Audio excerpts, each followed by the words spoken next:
Je suis David Biraud, manager et chef sommelier à ce jour du restaurant Sur Mesure par Thierry Marx au Mandarin Oriental à Paris. Et donc mon parcours a démarré en école hôtelière et surtout en cuisine, puisque j'avais une idée fixe, c'était celle de devenir chef de cuisine. Donc j'ai gravi un à un tous les échelons dans le cursus scolaire pour devenir cuisinier. Je me suis trouvé aussi à Talence à l'école hôtelière et bien évidemment entouré des plus grands châteaux bordelais. Et à l'issue de mon parcours en tant que cuisinier, je trouvais fort intéressant de rajouter la mention sommellerie. Ce que j'ai fait à Talence, avec, donc, sous la houlette de Monsieur Garcia, notre professeur de l'époque.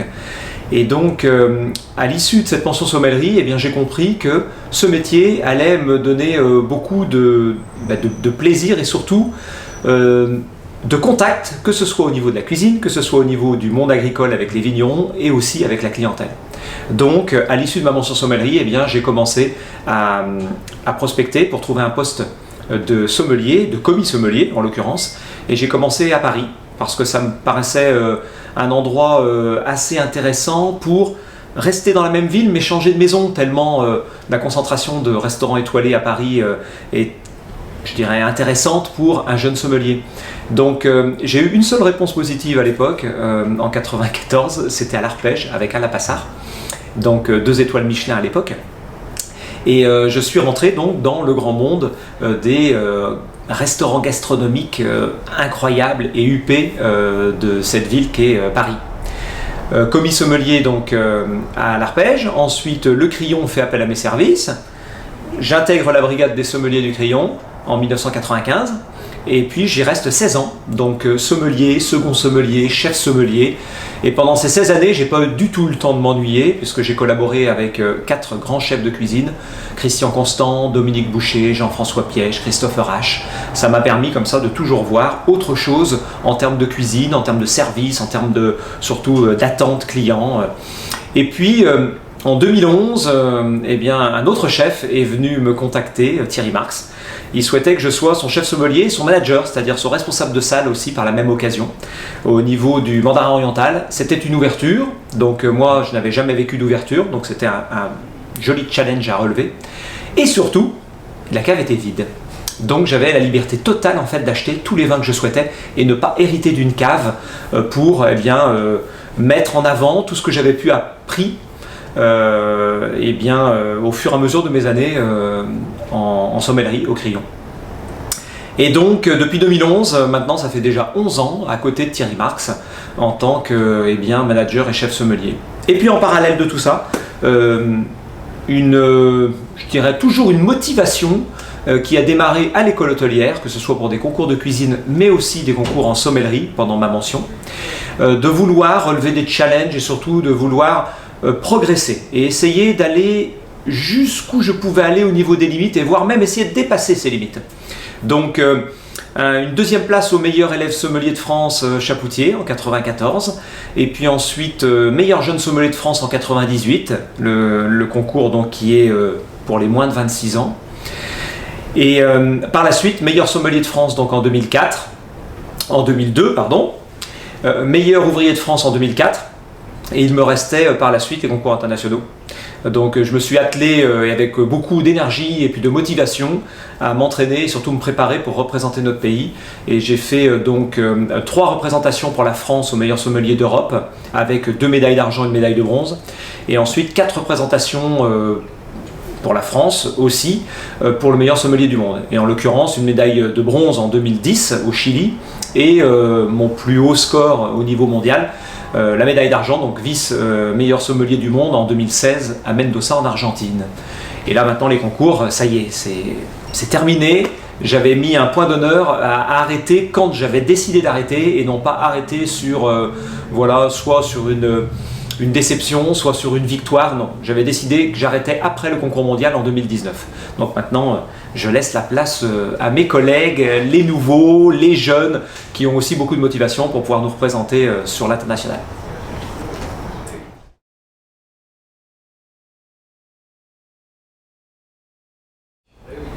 Alors concernant ce concours du meilleur élève sommelier, je pense que c'est une étape extrêmement gratifiante pour un jeune, Pour la bonne et simple raison que déjà, il va se frotter au stress et à l'angoisse d'un concours, c'est-à-dire de savoir qu'est-ce qu'on va me demander, est-ce que je suis suffisamment prêt, est-ce que je vais bien gérer mon stress, est-ce que je vais pas trop trembler, est-ce que je vais voilà, scorer par rapport aux attentes, est-ce que je vais bien écouter les consignes.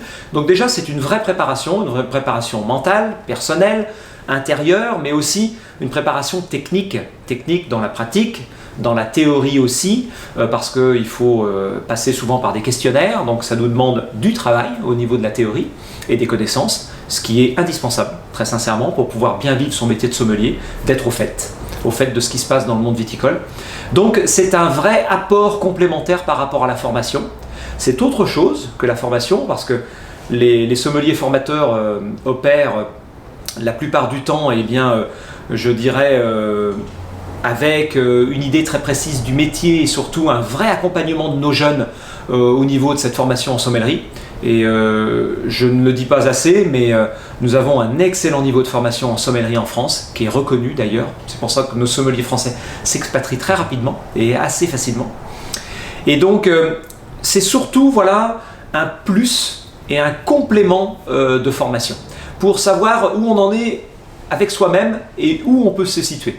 Donc j'encourage les jeunes à s'inscrire, et surtout j'encourage ces jeunes à tenter justement au démarrage de leur carrière quelques compétitions. Après, ils ont envie de continuer ou ils n'ont pas envie de continuer, peu importe. Mais toute expérience sera bénéfique.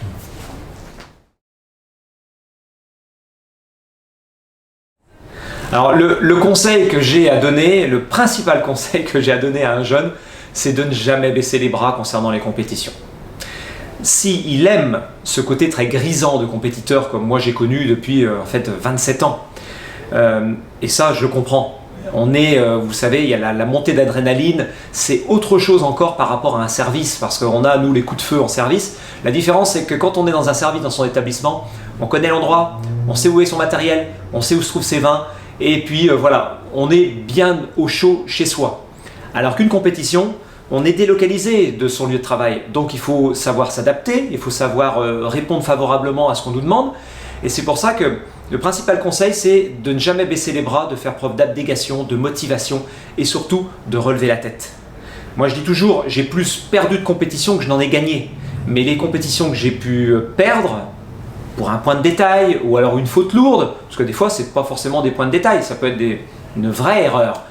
Eh bien, ça demande de la réflexion, une remise en cause, un peu de recul, savoir digérer la défaite, ça c'est jamais très facile, mais quand on se remet au travail dans une salle de restaurant, la défaite elle passe vite, hein, parce qu'au quotidien, à côté de ses clients qui nous apprécient en tant que sommelier de terrain, eh bien je dirais la pilule est beaucoup plus facile à digérer. Mais faire preuve d'abnégation et de motivation, et surtout mettre toujours en avant son côté passion, et son côté vraiment amour du métier de sommelier quand on fait des compétitions. Et là, eh bien, ça suivra son cours. Les plus vaillants eh bien, relèveront toujours la tête. Et je dirais un concours, on n'est jamais abattu à l'issue d'un concours avec une défaite. On a plutôt un genou à terre, mais on n'est pas voilà, complètement voilà, à terre. Donc ça demande un vrai effort de pouvoir se relever, et surtout c'est extrêmement constructif pour soi-même et puis sa carrière professionnelle. Et humainement parlant, voilà, ce sont des vraies leçons de vie. Et ne jamais surtout avoir honte, jamais. Tous ceux qui peuvent critiquer, qui peuvent se moquer, ainsi de suite, c'est ceux qui n'ont jamais fait de concours. Dès qu'on fait une compétition, un concours, on sait que le travail, il va être difficile, et que ce n'est jamais facile de pouvoir montrer ce que nous sommes capables de faire devant un jury, devant un public, dans un autre environnement, pour donner le meilleur de soi-même et devenir meilleur élève sommelier de France, meilleur sommelier de France, et ainsi de suite.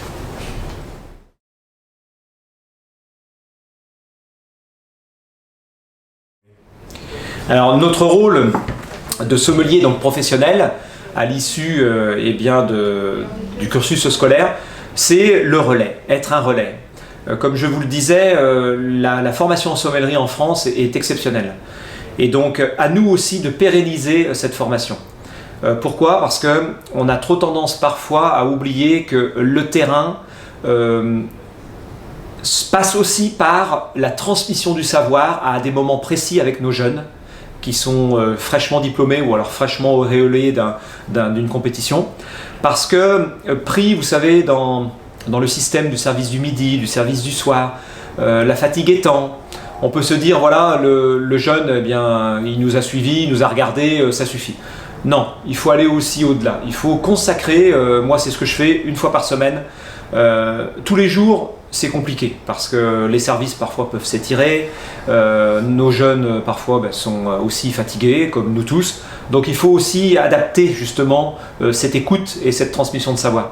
Donc moi je me suis surtout astreint à prendre 45 minutes, 1 heure par semaine avec mes jeunes. Souvent on fait ça le samedi, le dernier jour de la semaine, pour pouvoir faire quelques entraînements dégustation, pour pouvoir faire quelques explications de cartes, quelques explications de domaine.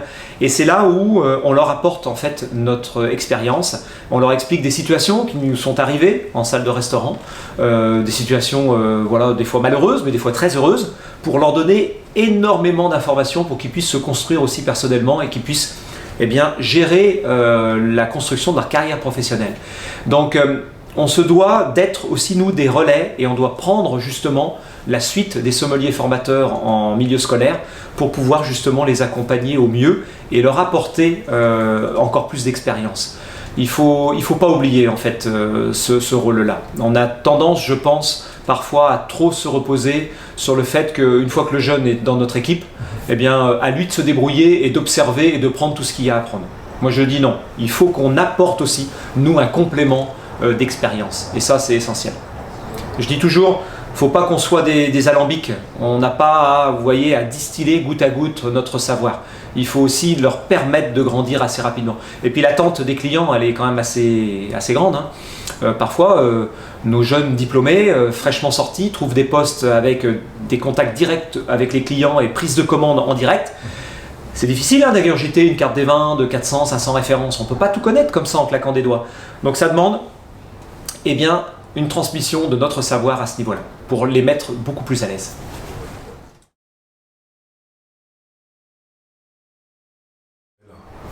Alors, la vision du métier de sommelier dans le contexte actuel, je dirais dans le contexte actuel et avant.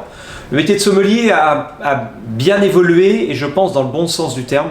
Je m'explique, moi j'ai connu, quand j'ai démarré, les deux entités, la salle et la sommellerie. Je touchais quasiment jamais d'assiette, je ne débarrassais pas parce qu'il y avait des maîtres d'hôtel, des chefs de rang, des commis qui étaient là pour ça. Mais c'était des très grandes brigades. La donne, elle a changé à l'heure actuelle. Mais on était toujours un petit peu frustrés de ne pas faire partie aussi de tout un balai. On faisait de la sommellerie, on était heureux, hein, on servait les eaux, les vins, on prenait la prise de commande, on faisait les remontées de cave, on faisait tout ce qu'on nous demandait de faire en tant que sommelier. Néanmoins, on sentait qu'il y avait vraiment eh bien, une séparation entre ce que la salle faisait et ce que nous faisions au niveau de la sommellerie. Et là maintenant, on se rend compte que tout est beaucoup plus en fait en osmose. Déjà, les brigades extrêmement garnies existent de moins en moins. C'est une réalité. Et c'est là où moi je pense que le sommelier est déjà un acteur de la salle, un acteur du service. On ne peut pas faire de très bons accords sans connaître les plats, comme les chefs de rang et les maîtres d'hôtel. Donc connaissance des fiches techniques des plats, dégustation des plats aussi, avec l'aide des chefs, compréhension de ce qu'est la cuisine, les cuissons, les assaisonnements, les épices. Donc une culture totale en fait de la cuisine. C'est pour ça que mon passé, moi en tant que cuisinier, m'aide beaucoup à ça. Et puis, concernant cette évolution, c'est que le sommelier a une valeur ajoutée dans la salle de restaurant qui est la valeur ajoutée en fait vin, c'est-à-dire qu'il a été formé, il a été éduqué à la prise de commande des vins et à la connaissance des vins en termes de dégustation et surtout en termes d'accords mets et vins. Donc il est là pour apporter aussi un plus dans une salle de restaurant. Et c'est là où il faut que le sommelier soit le plus polyvalent possible.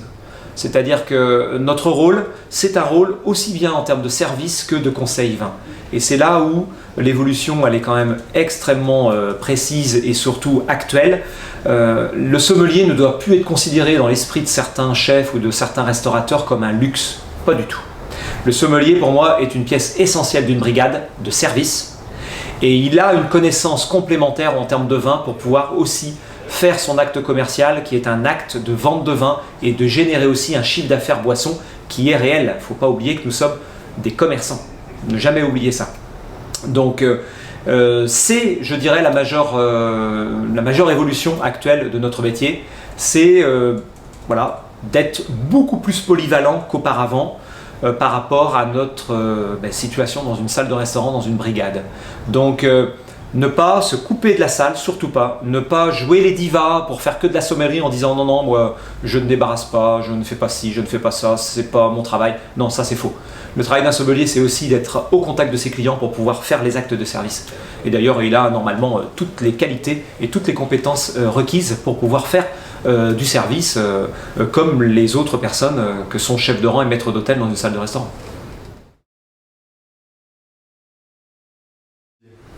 Un vin de coup de cœur dans la maison Chapoutier, oui, il y en a beaucoup, mais effectivement récemment je pense à un Hermitage Blanc de Loré 2008 que l'un de mes sommeliers a vendu, et en plus sur un plat absolument mythique de notre chef Thierry Marx, qui est un spaghetti de riz de veau, c'est-à-dire que c'est une sphère en spaghetti qui est garnie d'une farce de veau et de morceaux de riz de veau cuits longuement à la crème avec champignons et truffes.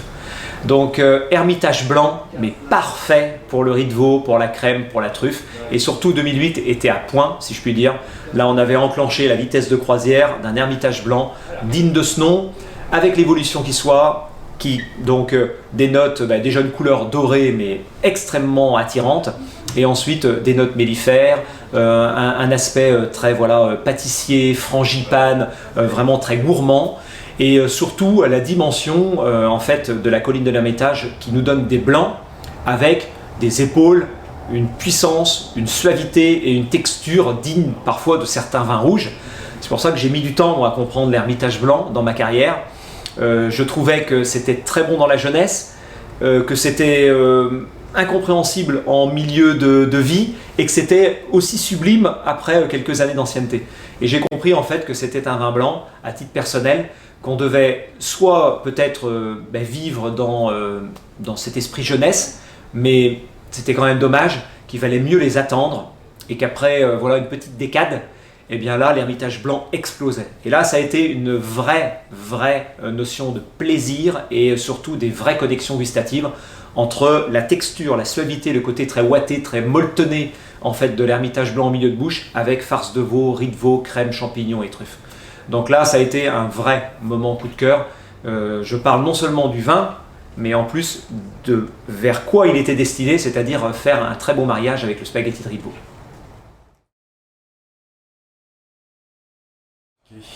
Alors l'accord mets et vin qui m'a le plus marqué, je parle d'un autre accord moi, qui m'a marqué par rapport au monde professionnel, parce que c'est un accord que j'ai fait à la maison.